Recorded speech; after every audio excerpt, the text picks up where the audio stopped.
سەمیر بابۆی ڕانێری یانەی هەولێر باس لە گرنگی کەناڵی پەیام لە چارەکی وەرزشیەکاندا دەکات و دەڵێت لەوانەیە پەیام لە ڕووی ماددەوە هەژار بێت، بەڵام لە ڕووی ئیشکردنەوە زۆر دەوڵەمەندە و کەناڵەکە بەشی زۆری جوانەکانی ڕاگەاندنی وەرزشی بۆ خۆی بردووە.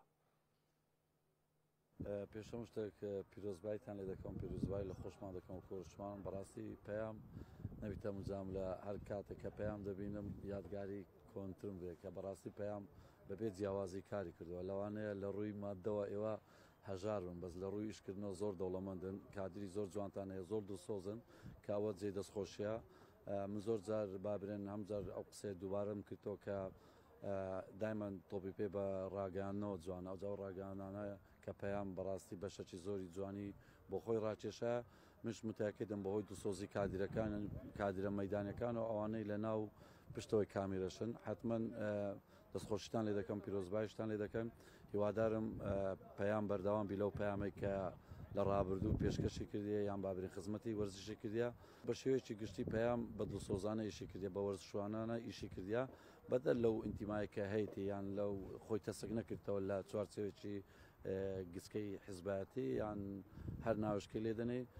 من ئەوەندە دەرێم پەیام بە وەرزشی ئیشی کردووە. هیوادارم لەسەر ئەو پەیامەی یان لەسەر ئەو ڕێچکەی بەردەوام بێت. لەوانەیە پەیام وەکو دەستگایەکی زەبەلاح لە ڕووی مادیەوە لەوانەیە هەندێک مەشاکلی بێ. ئەگەر نەمە متأکدم ئەو کاوادیرانەی لە پەیام و لە مەبەستم ئەو کاوادیرانەی وەرزشیە خەونی زۆر جوانیان هەیە، بیرۆکەی زۆر جوانیان هەیە، چونکە زۆربەی زۆریان ئەوانەی لێرە و لە سلێمانی دایان ناسم، یعنی ئەفکاری زۆر جوانیان هەیە.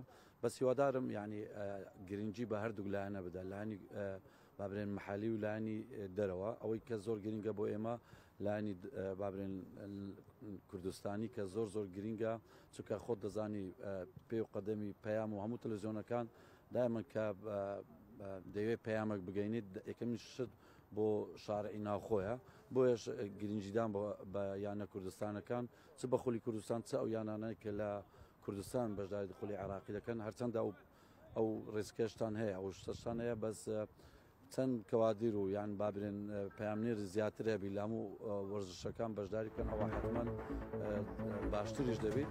بەس بە شێوەیەکی گشتی لە چوار ئیمکانەتەی من شتی جوان لە پەیام دەبێت.